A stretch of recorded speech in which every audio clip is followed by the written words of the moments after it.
Dalam kesempatan ini saya akan menyampaikan materi ekonomi kelas 12 IPS dengan judul persamaan dasar akuntansi.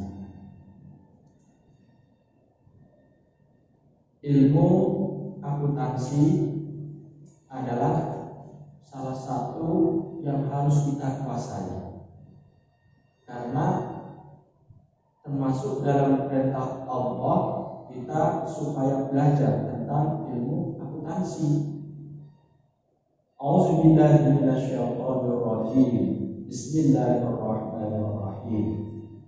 Ya ayyuhallazina amanu idza tadayantum bidaynin ila ajalin musamma faktubuhu wal yaktub bainakum katibun bil 'adl wa la ya'ba katibun ay yaktuba kama 'allamahu Allah falyaktub wal yumlil ladzi 'alaihi al-haqq wal yattaqillaha rabbah wa la yabkhas minhu syai'an.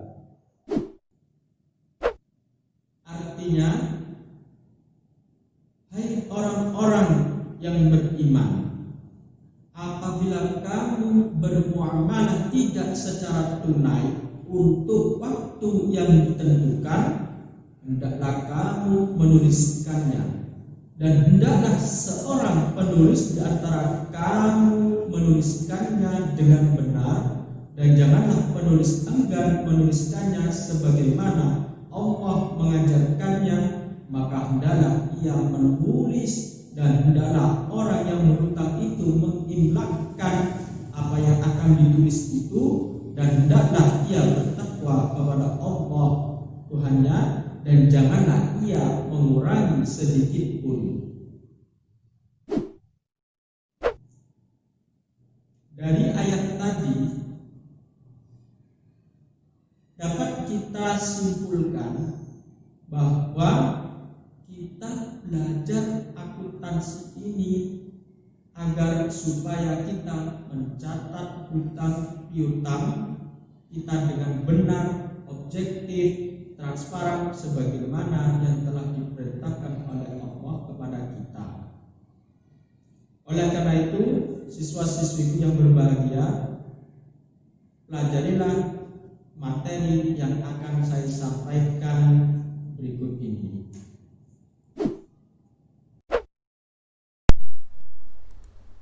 Kompetensi dasar dan indikator pencapaian kompetensi penyusunan siklus akuntansi pada perusahaan jasa.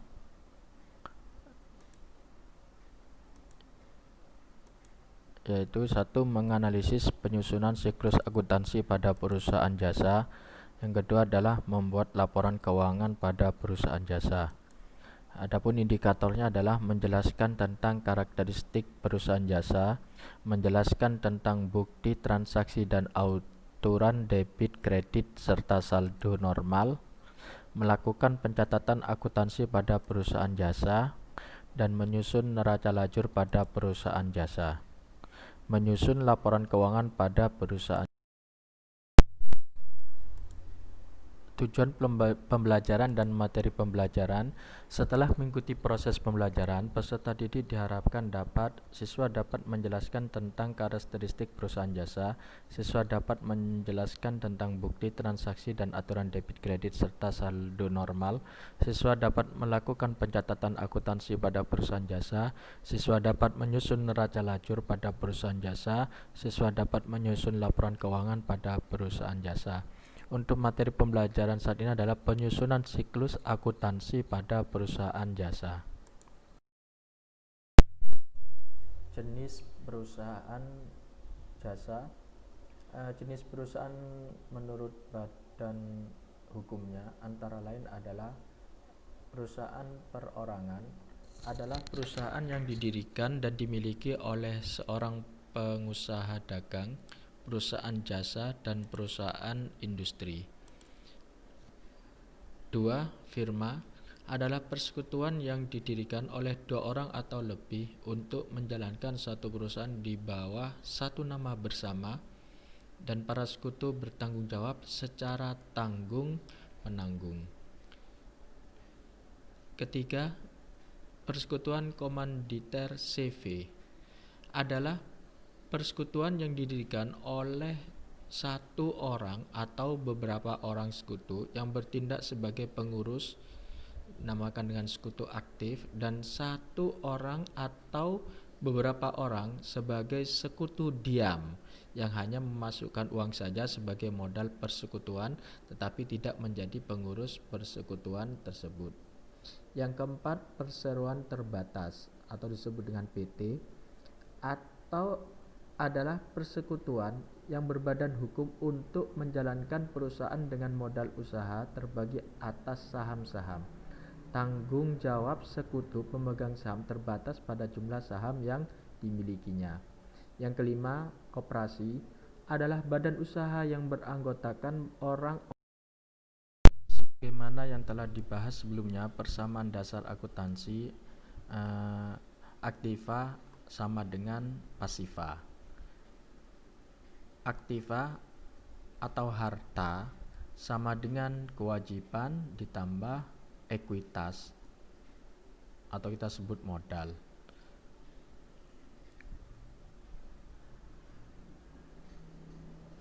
Aktiva atau harta sama dengan utang ditambah modal ditambah pendapatan dikurangi biaya. Jadi ekuitas sendiri itu modal dapat dijabarkan di mana di dalamnya itu terdapat pendapatan, di mana pendapatan ini menambah modal, sedangkan biaya ini mengurangi modal.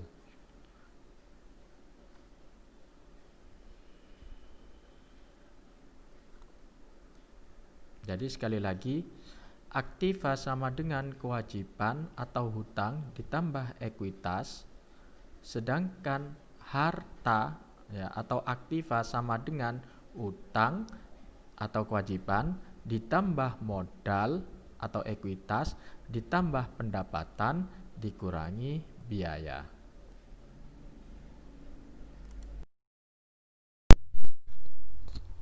Adapun mekanisme debit dan kredit, karena kita nanti akan menghadapi apakah rekening itu didebitkan atau rekening itu dikreditkan, maka kita harus pahami dulu. Untuk rekening aktiva atau harta,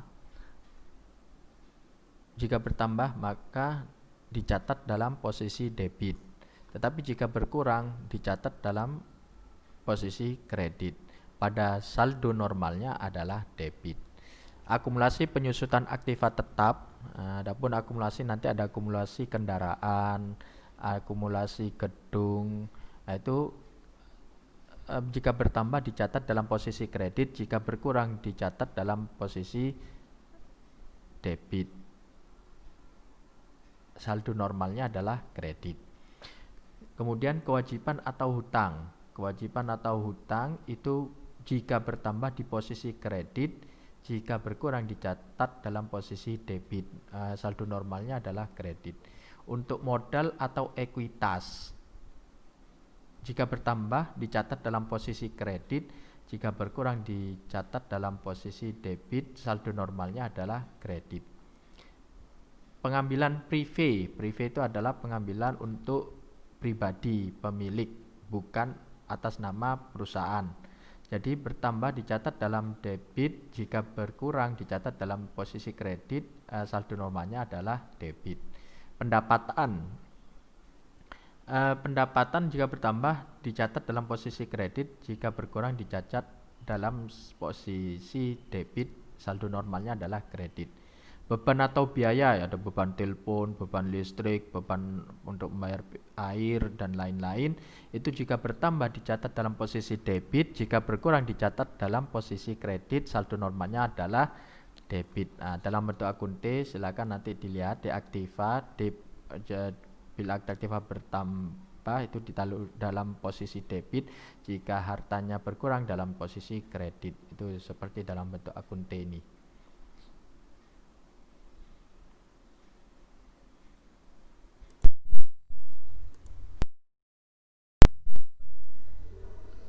Bukti transaksi. Setiap kegiatan yang dilakukan oleh perusahaan harus disertai dengan bukti transaksinya.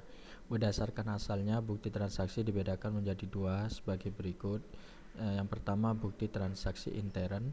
Bukti transaksi intern merupakan pencatatan kejadian dalam intern perusahaan, biasanya berupa memo dari pimpinan atau orang yang ditunjuk.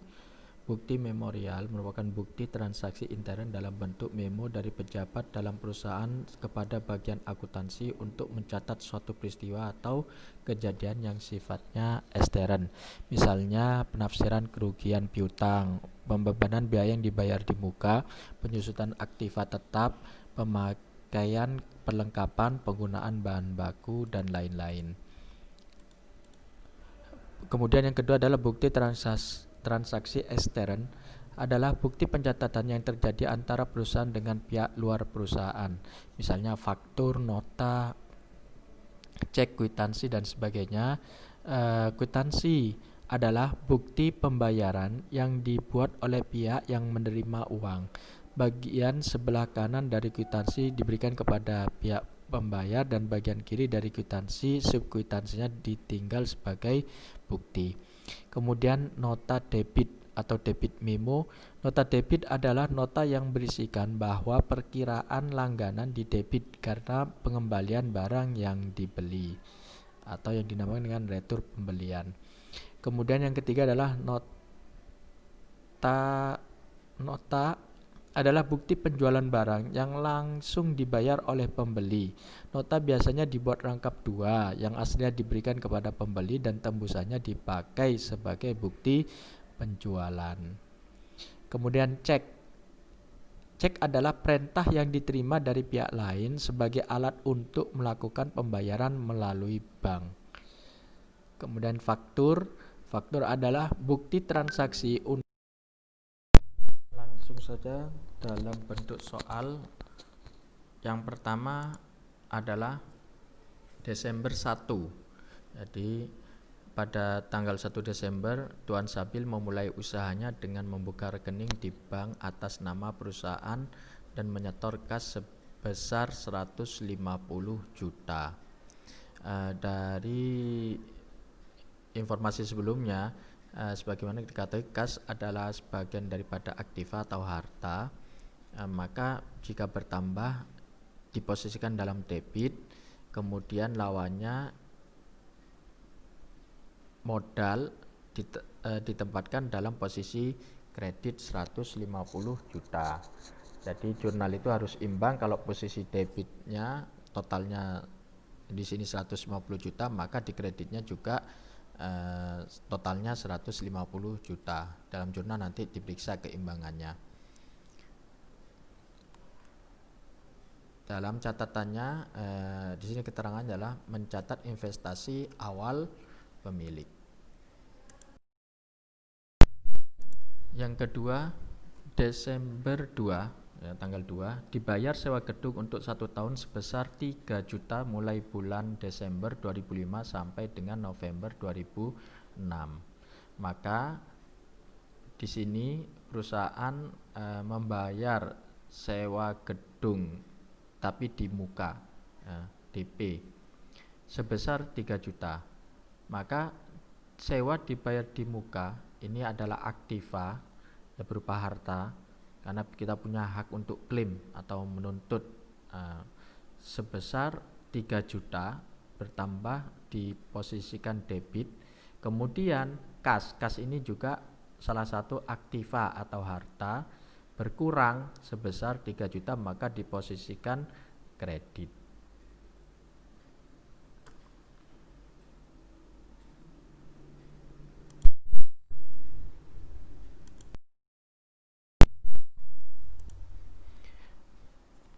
Desember tanggal 3 dibeli peralatan kantor dari toko Padang seharga 20 juta secara kredit. Berarti perusahaan punya hutang, ya. Tetapi juga perusahaan punya peralatan. Ini menunjukkan peralatan adalah masuk pada aktiva atau harta.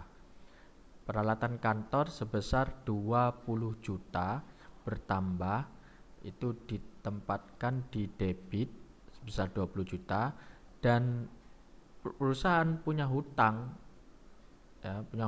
ke toko Padang sehingga mencatatnya hutang usaha 20 juta di posisi kredit. Keterangannya adalah mencatat pembelian peralatan kantor secara kredit.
Tanggal 11 Desember dibeli perlengkapan kantor secara kredit seharga 1.200.000 dari toko Takengon.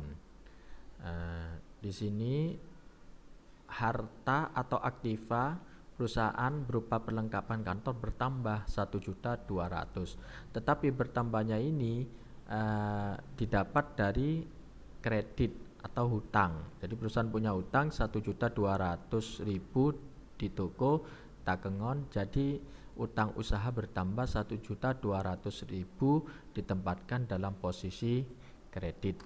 Jadi harta bila bertambah di debit, sedangkan bila utang usaha bertambah di kredit.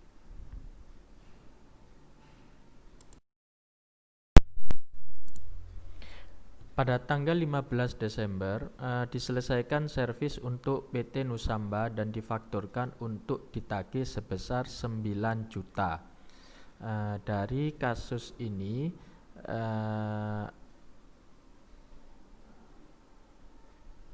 perusahaan telah menservis, telah melayani pelayanan kepada PT Nusamba sehingga dapat pendapatan sebesar 9 juta.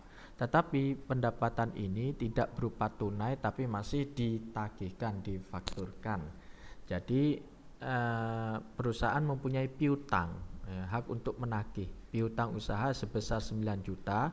Ini karena piutang itu masuk pada aktiva atau harta, maka bertambah ditaruh dalam posisi debit 9 juta, sedangkan pendapatan jasa itu 9 juta di posisi kredit.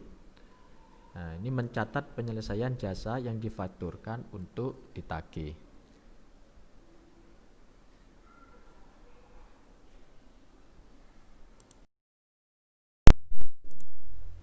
Tanggal 16 Desember diterima uang sebesar 5 juta atas jasa yang telah diberikan kepada pelanggan.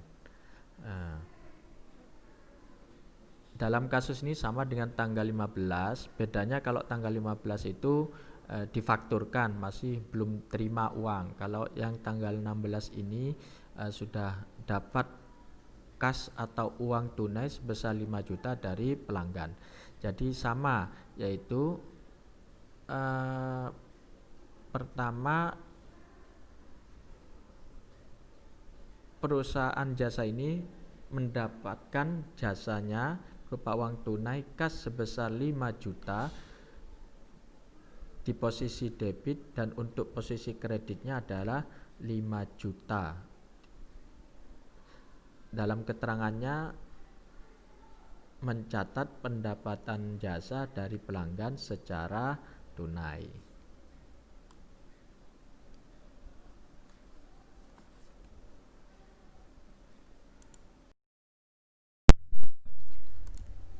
Tanggal 17 Desember dibayar sebagian utang kepada toko Padang sebesar 7.500.000 untuk peralatan kantor yang telah dibeli pada tanggal 3 Desember 2005 yang lalu. Dalam kasus ini jelas sekali bahwa perusahaan membayar hutangnya sehingga kasnya keluar sebesar 7.500.000. Tetapi hutangnya juga berkurang karena sudah dibayar 7.500.000. Jadi dalam jurnal adalah utang usaha berkurang 7.500.000 di posisi debit dan kas berkurang 7.500.000 di posisi kredit. Keterangannya adalah mencatat pembayaran utang kepada toko Padang.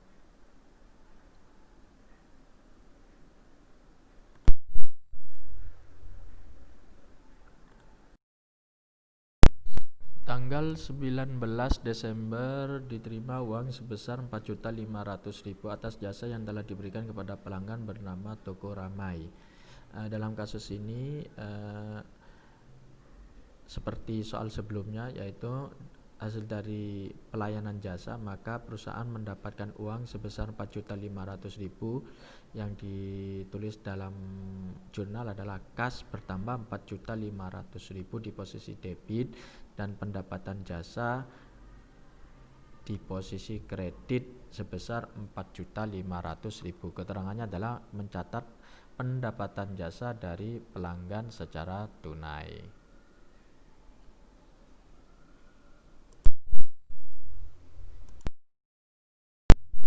Persamaan dasar akuntansi soal tanggal 22 Desember diterima cicilan pembayaran dari PT Nusamba sebesar 3 juta. Dari kasus ini dapat dipahami bahwa perusahaan menerima kas sebesar 3 juta sehingga diposisikan dalam debit karena kas adalah aktiva, bertambah di posisi debit.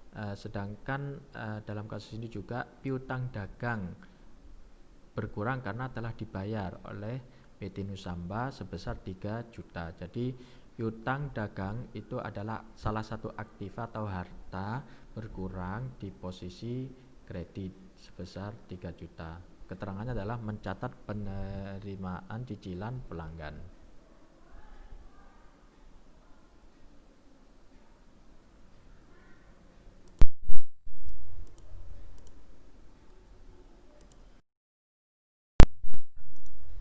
Pada tanggal 24 Desember dibayar biaya perjalanan dinas sebesar 900.000.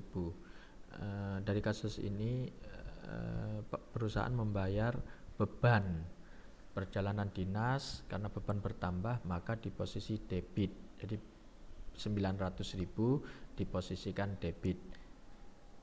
Kemudian lawannya apa? Yaitu dikreditkan kas 900.000 karena kas adalah bagian daripada aktiva atau harta bila berkurang di posisi kredit. Di sini 900.000 dengan keterangan mencatat pembayaran biaya perjalanan dinas.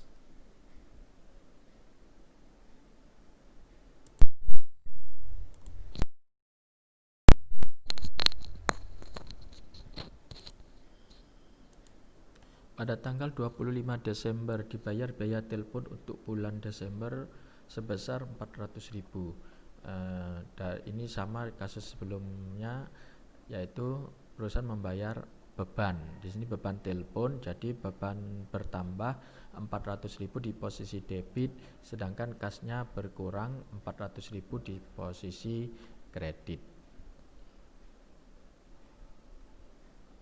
Keterangannya mencatat pembayaran biaya telepon.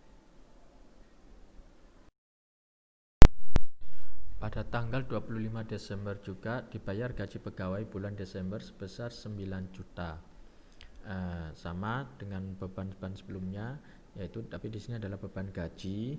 Beban gajinya 9 juta bertambah, maka di posisi debit, sedangkan kasnya berkurang di posisi kredit, yaitu keterangannya mencatat pembayaran biaya gaji.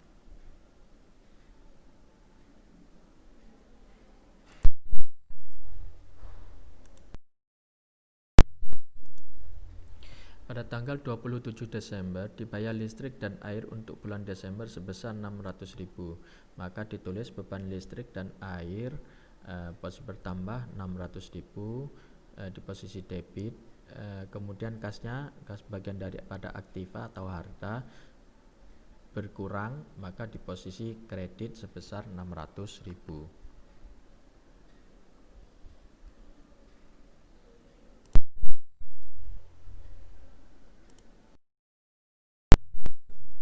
Tanggal 30 Desember, Tuan Sabil mengambil uang tunai untuk keperluan pribadi, ini namanya privé, sebesar 5 juta rupiah. Maka di jurnal pada tanggalnya ditulis 30 Desember, kemudian keterangannya adalah privé Tuan Sabil diposisikan debit karena jika privé bertambah di posisi debit sebesar 5 juta, sedangkan kas bagian daripada aktiva atau harta berkurang di posisi kredit. Yang perlu diketahui bahwa privé ini adalah untuk kepentingan pribadi, bukan untuk kepentingan perusahaan. Jadi pengambilan tunainya untuk kepentingan pribadi, bukan untuk kepentingan perusahaan. Jadi mengurangi modal daripada Tuan Sabil. Desember 31 diberikan servis kepada para pelanggan dengan perhitungan biaya sebesar 8 juta. Jumlah tersebut difaktur untuk ditagih. Dalam transaksi ini perusahaan telah memberikan servis sebesar nilainya 8 juta, tetapi tidak berupa kas, masih ditagihkan atau masih dicatat dalam faktur. Oleh karena itu dalam keterangan ini yaitu perusahaan mempunyai piutang usaha atau hak nagih sebesar 8 juta di posisi debit, sedangkan pendapatan jasa di posisi kredit. Keterangannya mencatat penyelesaian jasa yang difakturkan untuk ditagih.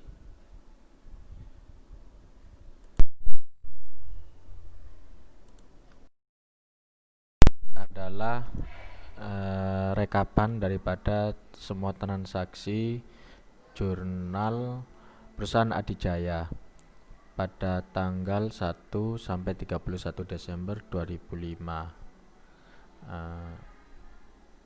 Yang pertama misalnya adalah transaksi Tuan Sabil ketika menyetorkan kas sebesar 150 juta untuk modal.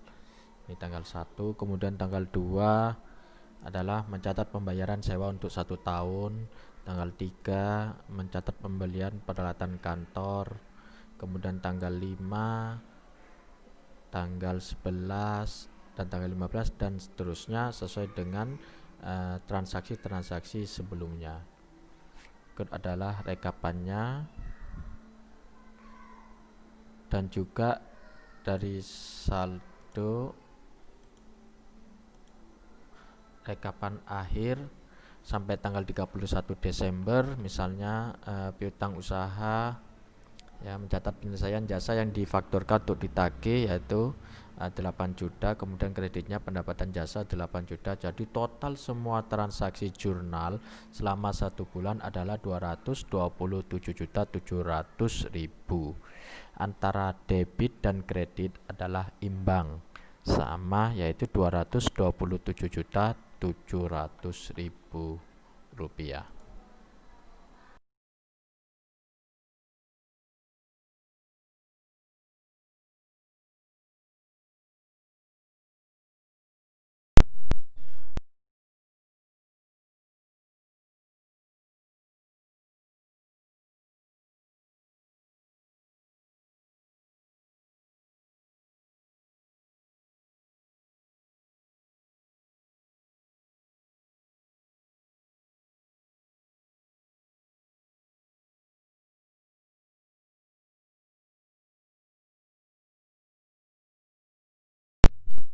Bila kita pahami buku besar pada layar ini, maka akan muncul di sini adalah kas.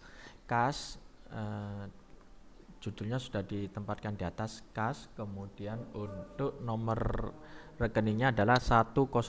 Nomor rekening ini sesuai dengan ketetapan perusahaan, bisa dirubah atau tidak. Kemudian tanggal yang berhubungan dengan kas, bila dilihat sebelumnya, jurnal-jurnal transaksi sebelumnya, untuk kas adalah tanggal 1, tanggal 2, tanggal 5, tanggal 16, tanggal 17, tanggal 19, 22, 24, 25, 25, 27, 30. Itu kalau dilihat di transaksi jurnal sebelumnya, maka muncul pada tanggal tersebut kas. Jadi di sini buku besar memposting dari jurnal ke buku besar, ya, jadi untuk kas ya kas sendiri. Kemudian untuk posisinya debit adalah 150 juta pada tanggal 1 di debit, sehingga saldonya di debit 150 juta. Ini saldo yang sebelumnya saya sampaikan bahwa saldo normal daripada adalah di posisi debit. Kemudian pada tanggal 2 terjadi pengeluaran kas 3 juta. Jadi saldo debitnya 147 juta. Kalau misalnya saya acak di sini tanggal 22, saldo ada berapa? Maka jawabannya 151.400.000.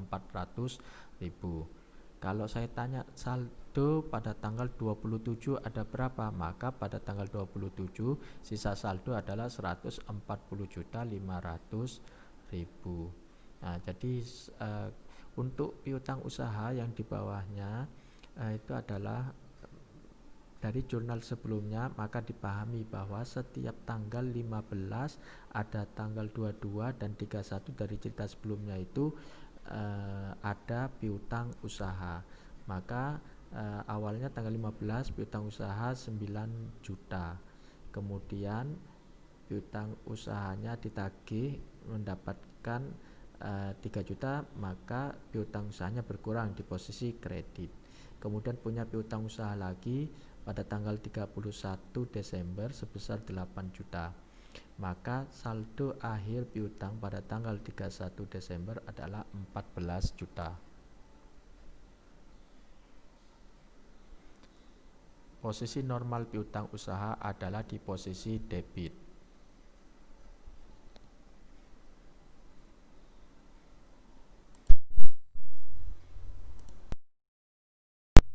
Buku besar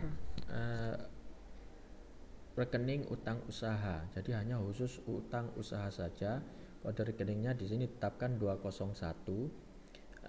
Pada tanggal berapa saja utang usaha? Pada tanggal 3 Desember ada utang usaha, tanggal 11, tanggal 17. Pada tanggal 3 punya utang usaha 20 juta. Jadi perusahaan punya utang 20 juta. Pada tanggal 11 1.200.000, maka perusahaan total utang usahanya 21.200.000. Kemudian pada tanggal 17 Desember utang usaha berkurang di posisi debit 7.500.000. Jadi sisa saldo utang usaha pada tanggal 17 Desember di sini adalah 13.700.000.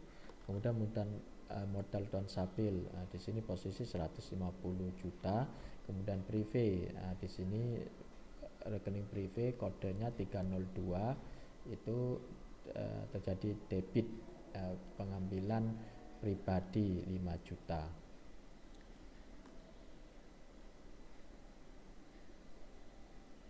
Jadi kesimpulannya buku besar itu adalah per rekening, ya, sumbernya adalah dari jurnal umum.